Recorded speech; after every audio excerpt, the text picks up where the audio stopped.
E agora nós vamos para a palavra do Senhor. Eu peço que você abra sua Bíblia comigo em Mateus, capítulo 18.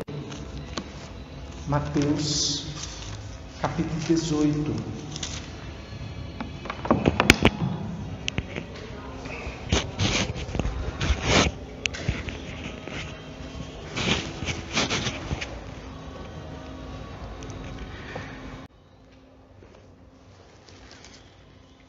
Mateus capítulo 18, a partir do verso 21, está escrito assim: Então Pedro, aproximando-se, lhe perguntou: Senhor, até quantas vezes meu irmão pecará contra mim, que eu lhe perdoe?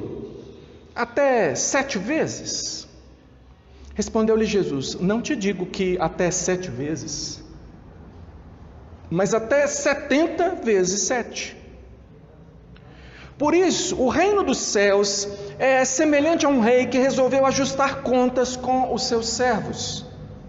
E, passando a fazê-lo, trouxeram-lhe um que lhe devia 10.000 talentos.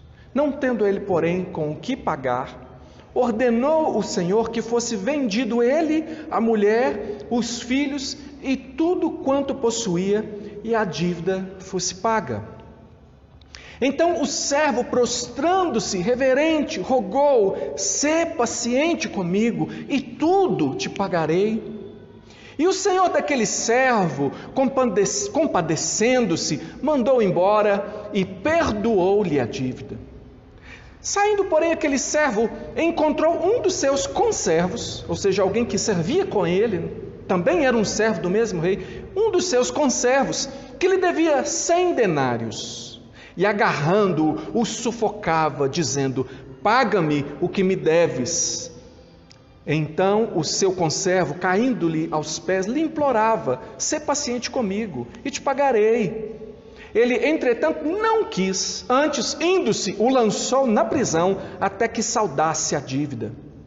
Vendo seus companheiros o que se havia passado, entristeceram-se muito e foram relatar ao seu senhor tudo o que acontecera. Então o seu senhor, chamando-o, lhe disse: Servo malvado, perdoei-te aquela dívida toda, porque me suplicaste. Não devias tu, igualmente, compadecer-te do teu conservo, como também eu me compadeci de ti? E, indignando-se, o seu senhor o entregou aos verdugos até que lhe pagasse toda a dívida. Assim também meu Pai Celeste vos fará, se do íntimo não perdoardes cada um o seu irmão. Vamos orar? Senhor, precisamos mais do que compreender a Tua palavra. Para compreender, nós pedimos que o Espírito do Senhor nos ensine. O Espírito do Senhor nos revele o entendimento dessa palavra. Ele trabalha o nosso coração e Ele converta o nosso coração para que o nosso coração se disponha para aquilo que a Tua palavra ensina. Mas, Senhor, nós te pedimos ainda mais. Nós pedimos que o Espírito do Senhor nos dê o poder para realizar as obras do Senhor. Nos dê o poder para fazer aquilo que o Senhor nos chama para fazer. Ó Deus, nós cremos no poder do Senhor que se manifesta na nossa vida, que se manifesta em nós e que nos dá capacidade para viver da maneira que o Senhor nos chama para viver. Ó Deus, porque essa maneira é abençoada. O Senhor nos chamou para a vida com abundância. Então, Deus, ensina-nos onde está a abundância de paz, onde está a abundância de alegria, onde está a plenitude que o Senhor nos revela através da mensagem dessa palavra, em nome de Jesus Cristo. E nos dê hoje, Senhor Deus, no nome do Senhor, liberdade para viver em paz, para a glória do Teu nome. É no nome de Jesus que nós oramos. Amém. Eu já paguei a minha dívida com a sociedade. Já ouviu essa expressão? Ela é uma expressão que me incomoda, porque é uma ideia equivocada. Eu ouço às vezes uma pessoa que às vezes cometeu um crime e foi preso, ou fez alguma coisa e teve uma multa e pagou a multa, e ele diz que ele já pagou a sua dívida com a sociedade, será mesmo que a gente consegue pagar pelos nossos erros? Porque alguém que cometeu um estupro, será que porque ele foi preso e passou anos na cadeia, aquele mal que ele fez está pago? Ele quitou mesmo a dívida? O que assassinou, porque ele foi preso e depois solto, aquele que morreu, ressuscitou por acaso, depois que o criminoso saiu da cadeia? Então essa expressão, eu já paguei a minha dívida com a sociedade, é uma ideia falsa.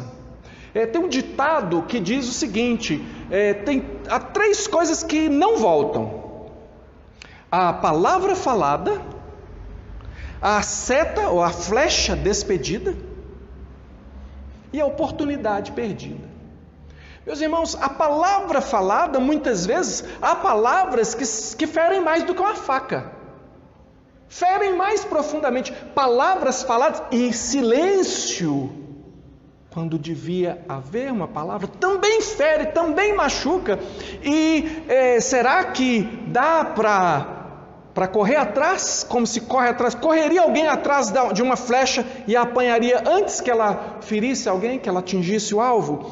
A oportunidade perdida, porque muitas vezes também o erro não está naquilo que foi feito, mas naquilo que se deixou de fazer. Hoje é dia dos pais, a gente fica feliz, a gente celebra os pais, mas quantos pais perderam a oportunidade de ser um pai, de estar presente como um pai, de ter a atitude de pai? Como é que ele volta atrás e recupera os anos perdidos? Não recupera, irmão. Então essa ideia de que a gente paga, que já está tudo resolvido, que pode estar resolvido, é uma ideia fraca, é uma ideia que não é correspondente ao que a palavra de Deus nos revela, não. Mas a palavra de Deus fala mais. A gente tem na nossa sociedade hoje 2 lados. A gente está vivendo um tempo de muita, o que se chama de polarização, um de um lado, outro do outro. Então, de um lado na nossa sociedade, nessa questão aqui de punição, de justiça, de misericórdia, a gente tem um lado que é chamado de punitivista, aquele lado que diz assim, não, tudo bem se uma injustiça for feita, uma injustiça menor, para que uma justiça maior, ou um justiçamento maior, seja feito. Então não importa se atingiu um inocente, mas matou o bandido, porque bandido bom é bandido morto, como algumas pessoas dizem. É sério mesmo, cristão? Porque eu tenho visto crentes falando muito isso. É sério mesmo?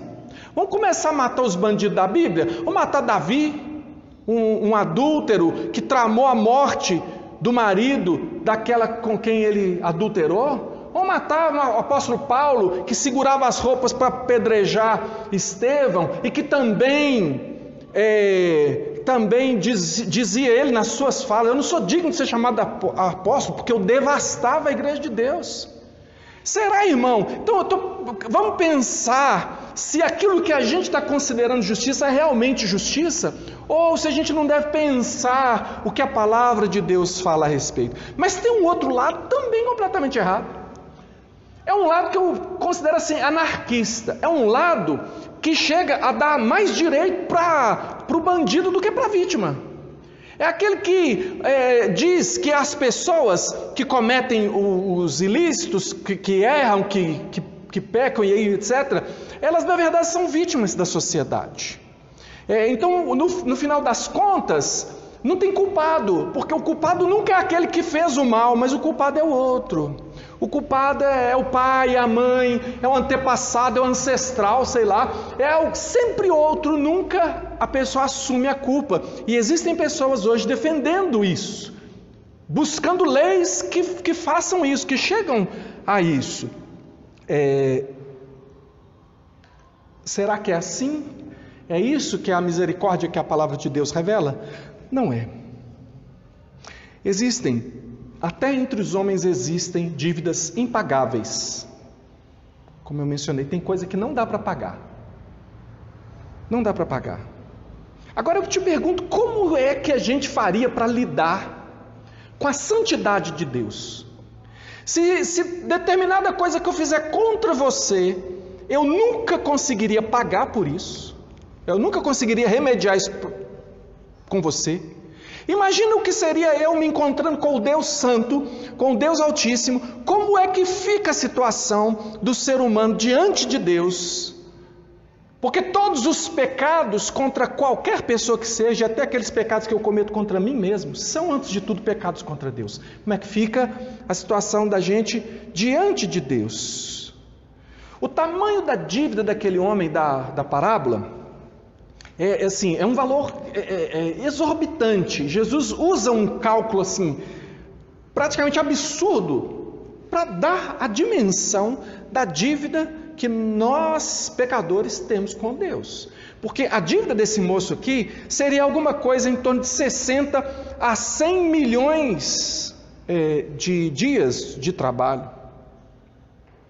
É muito tempo para se trabalhar. São 184.383 anos, calculando por baixo, se fossem talentos de prata.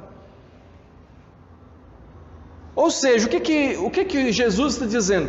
Um homem tinha uma dívida impagável, eterna, uma dívida que não se pode pagar, mesmo que passem-se os anos, é impossível pagar.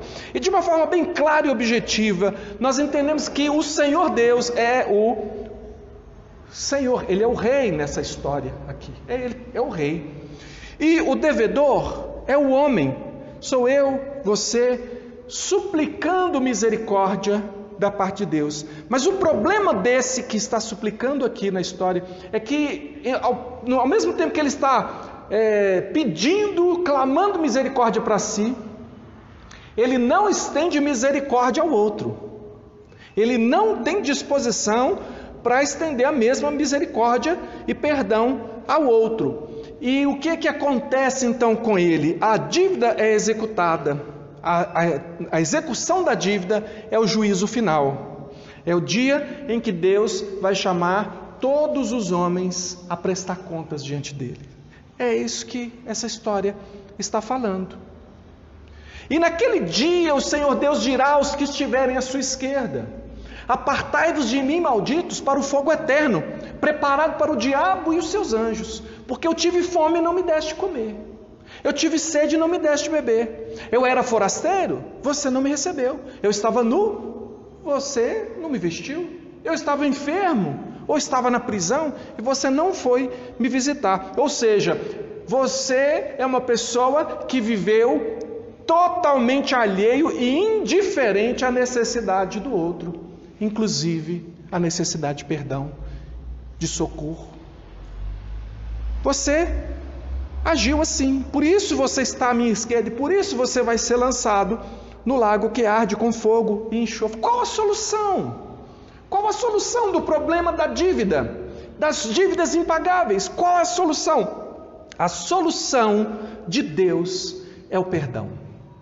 A solução de Deus é o perdão. Qual que é a questão original aqui? O que levantou essa história? A questão aqui é a pergunta que Pedro fez: quantas vezes eu devo perdoar alguém que me ofende?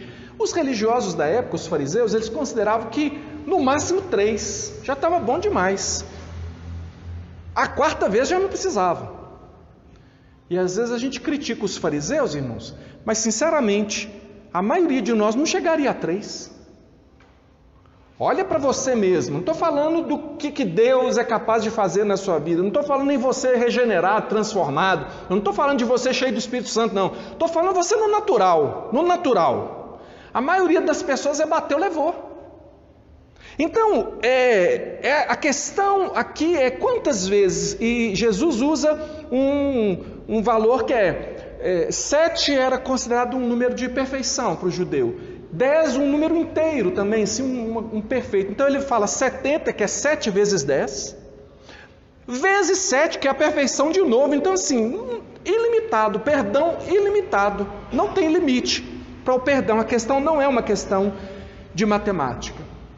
E isso não era novidade para o judeu, Porque na lei ele já sabia, a lei ela nunca tratou de forma separada a justiça e a misericórdia. Não é uma inovação que Jesus traz, sempre foi o ensinamento de Deus. Para você ter uma ideia, em Êxodo capítulo 22, tem uma lei que diz assim: olha, se você emprestar um dinheiro para alguém e a pessoa der como penhor, sabe, quando a pessoa dá uma coisa para segurar ali, sabe, igual o pessoal vai na caixa, põe lá uma joia no prego, né? Se você tomar como penhor a capa ou a túnica, a veste por cima de um indivíduo, e está se considerando que se alguém deu a roupa do corpo é porque não tinha mais nada que dar. A lei dizia o seguinte: você, antes que anoiteça, você vai lá e devolve a roupa para ele, mesmo se ele não tiver pagado. Lá não fala que ele tem que ter pagado, não. Você vai lá e devolve a roupa para ele. Sabe por quê? Porque se você não fizer isso, e à noite ele com frio clamar a mim, eu vou ouvir o clamor dele. Ou seja, eu vou ouvir o clamor dele e eu sei quem é o culpado dele estar passando frio naquela noite. Então Deus sempre associou justiça e misericórdia. Justiça é pagar, é uma dívida, tinha que pagar. Mas a misericórdia, ela está associada. Como é que faz a união de misericórdia e justiça? Algumas pessoas acham que a justiça é um valor. Não, ser justo, né? Não, tem que ser justo, tá certinho ali. Mas a misericórdia, um direito que você usa de vez em quando. De vez em quando você está com vontade de ter misericórdia, aí você vai lá e, né? Inclusive, filma aqui, né? Bom, né? Filma que eu vou postar, que eu estou sendo misericordioso hoje, né? Vamos lá. Quando nós olhamos para o ensinamento aqui, nessa palavra, nós vemos que na sala do trono de Deus, nós não temos direitos. Mas a misericórdia de Deus está disponível. Veio para os que eram seus, mas os seus não o receberam. Mas a todos quantos o receberam, deu-lhes o poder de serem feitos filhos de Deus, a saber, os que creem no seu nome, os quais não nasceram da vontade do homem, nem da vontade da carne, mas de Deus. Ou seja, há uma disposição de Deus para a misericórdia. Na sala do trono nós não temos direito para bater no peito, mas a misericórdia de Deus é estendida aos devedores, que somos nós. Mas nas ruas da vida, nós temos direitos, mas temos também a oportunidade de exercer a mesma misericórdia que nós recebemos, e é o que Deus requer de nós. Por isso que no verso 35 diz: assim também meu Pai Celeste vos fará, se do íntimo não perdoardes cada um ao seu irmão. Olha, essa é a exigência. Olha o que diz, mas veja como que Deus associa a misericórdia à justiça. Deus não fala assim, liberou geral. Não tem mais lei não. Se te ferir, problema é seu, você tem que perdoar tudo. Não é assim. Porque a misericórdia é inclusive dizer a você, meu irmão querido e amado, onde é que você está errado. Misericórdia, e eu vou te mostrar na palavra, Levítico capítulo 19, verso 17, diz assim: não aborrecerás no teu irmão no teu íntimo, ou seja, não ficarás com raiva, não odiarás, aborrecer é odiar, não odiarás o teu irmão no teu íntimo, mas, ou seja, ao contrário disso, de ficar remoendo uma raiva contra alguém, repreenderás o teu próximo, e por causa dele não levarás sobre ti pecado. Ou seja, eu preciso repreender aquele que peca contra mim. Fala, você está errado, meu irmão. Você pecou contra mim. Você feriu. Você magoou. Você deixou de fazer aquilo que você devia fazer. Ou você fez errado.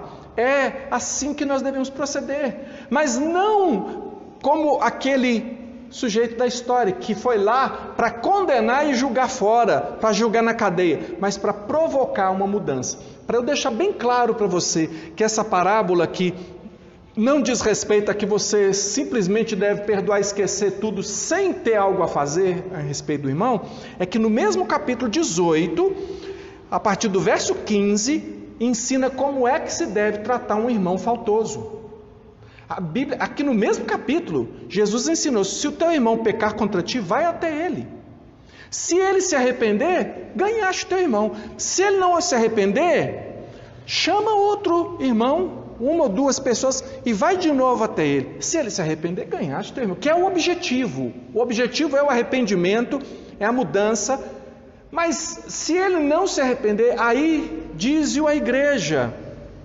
E se ele não ouvir a igreja, então considera ele como um publicano pecador, uma pessoa que não é crente, que não conhece a Deus. Veja que a igreja, ela exerce disciplina. Se você é membro da igreja e estiver vivendo uma vida de pecado, isso se torna público. O que nós vamos fazer? Cada um irmão, você vai fazer se você souber que um outro irmão está em falta. É esses passos aqui. Primeiro você vai até ele, depois você chama mais um, porque o nosso objetivo é que cada crente viva de forma santa, porque nós servimos um Deus que é santo. E por fim, no acerto de contas, a justiça é sem misericórdia com aquele que não usou de misericórdia. Tiago 2,13 diz exatamente assim: porque o juízo é sem misericórdia para com aquele que não usou de misericórdia. A misericórdia triunfa sobre o juízo. Irmão, a solução é o perdão. E talvez você possa perguntar: mas e se eu não quiser perdoar? Alguns costumam dizer assim: mas e se eu não conseguir perdoar? Eu vou te falar assim, vou falar diretamente assim com você, com todo carinho e amor, que essa expressão está errada. É se eu não quiser perdoar. Porque se eu não conseguir perdoar, talvez você esteja olhando para o sofrimento. E o sofrimento é real. Mas o perdão é uma atitude, não é um sentimento. É uma decisão, não é um sentimento. O dia que eu me sentir bem a respeito do mal que você me fez, nunca. Quando que eu vou me sentir bem a respeito do mal que você me fez? Nunca. Acontece que a minha atitude para com você é uma atitude de perdão, porque eu sou uma pessoa perdoada. Porque quando eu olho para você com ódio, depois eu tenho que olhar para Jesus. E como é que eu olho para Jesus? O que eu tenho encontrado em Jesus? Eu tenho encontrado perdão para os meus pecados. E se eu não estendo perdão a você, então eu não estou entendendo o perdão que eu estou recebendo. E o Senhor disse que se eu não perdoar, eu também não serei perdoado. O que você ganha, meu irmão? Eu te pergunto, você que me perguntou, e se eu não quiser perdoar, eu te pergunto, o que você ganha? Com um coração irado, amargurado e sem perdão. Reverendo Hernandes Dias Lopes, ele falando sobre esse assunto, ele fala: o que é que você ganha?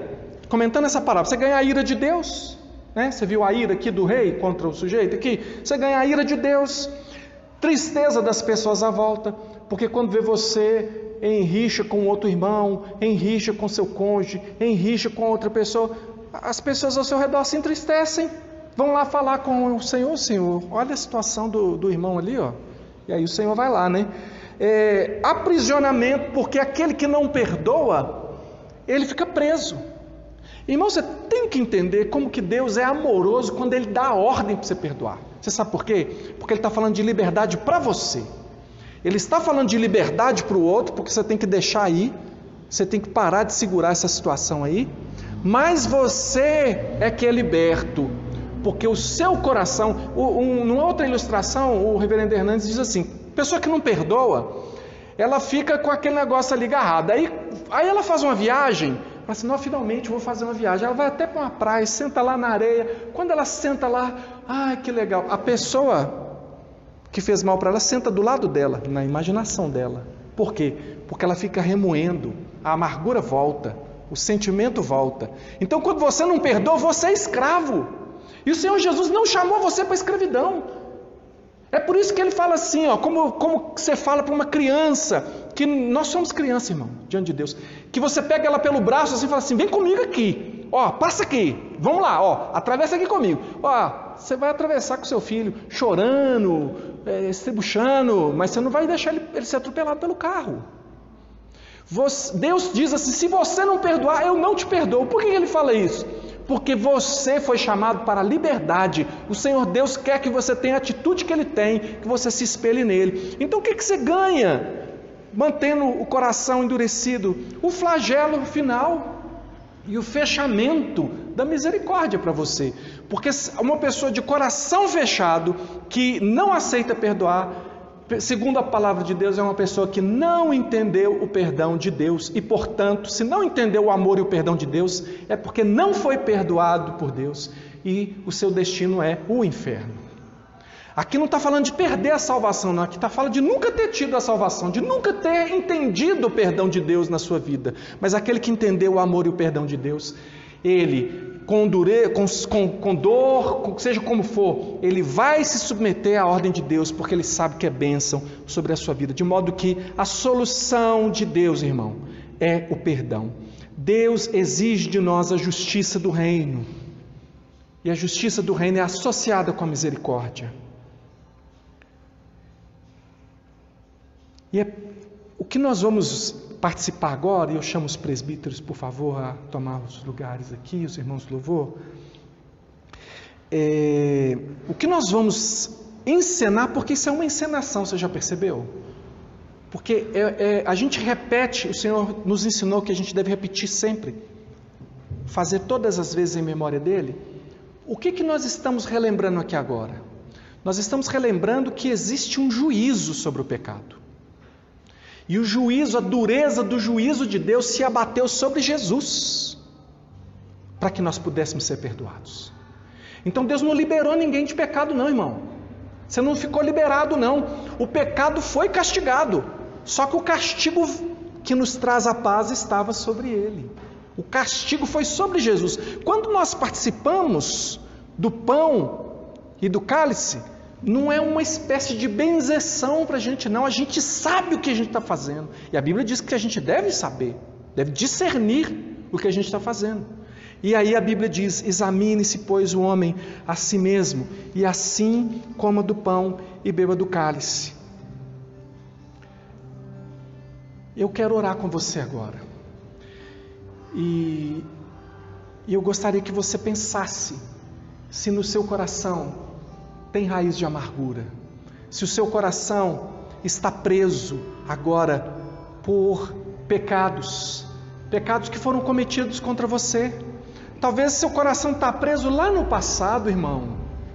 O Senhor te chamou para a liberdade. Você está lá no passado, onde seu pai pecou contra você, sua mãe pecou contra você, seus parentes, as pessoas que deviam te proteger, que não te protegeram. Você está preso lá no passado. E o Senhor Jesus te chamou à liberdade. O Evangelho é daqui para frente. Perdoa em nome de Jesus. Tem atitude agora. Eu perdoo em nome de Jesus. Eu gostaria que você orasse e falasse: Senhor Deus, a partir de agora eu estou declarando perdão para o meu pai, para a minha mãe. Eu estou declarando perdão para o meu irmão. Eu estou declarando perdão para o meu sócio que me lesou. Eu estou declarando perdão daquele que me roubou. Eu estou declarando perdão. Por quê? Porque eu sou perdoado, e o teu perdão para mim é suficiente, e a graça do Senhor sobre a minha vida é suficiente, é mais do que suficiente. É por isso que eu oro. Senhor, nós oramos sim, Senhor. Nós sabemos que a nossa dívida é impagável. Nós não estamos batendo no peito dizendo nós somos os santões, não. Nós somos perdoados, nós somos santificados, nós somos renovados todos os dias. Nós não temos mérito próprio, e nós olhamos para a cruz de Jesus, e nós olhamos agora, Senhor Deus, para os elementos da ceia, e nós dizemos: Senhor, perdoa os nossos pecados, perdoa-nos e faz de nós perdoadores, em nome de Jesus. Senhor, nós nunca vamos nos esquecer que para que hoje nós pudéssemos nos alimentar, comer do pão, beber do cálice, foi o teu corpo partido de verdade, e o teu sangue foi derramado de verdade, e o Senhor não se desviou da cruz, mesmo diante do sofrimento, porque o Senhor queria que nós fôssemos perdoados. Assim como na parábola, o rei teve que assumir a dívida do servo para poder perdoá-lo, o Senhor assumiu a nossa dívida para poder nos perdoar. É por isso que nós te cultuamos. E é pelo teu sacrifício que nós somos salvos. E nós glorificamos o teu nome. E eu peço a Deus e nós pedimos que o Senhor nos abençoe não apenas com o perdão, mas com a graça e o poder para sermos perdoadores. Que o Senhor abençoe o teu povo. Que a graça do Senhor Jesus, que o amor de Deus, o nosso Pai, e que a comunhão do Espírito do Senhor seja com todos nós, agora e sempre. Amém. Amém. Deus abençoe você, irmão. Te abençoe como perdoador. Dê graça e vitória à sua vida em nome de Jesus. Uma boa semana e nós nos encontramos em breve, se o Senhor permitir.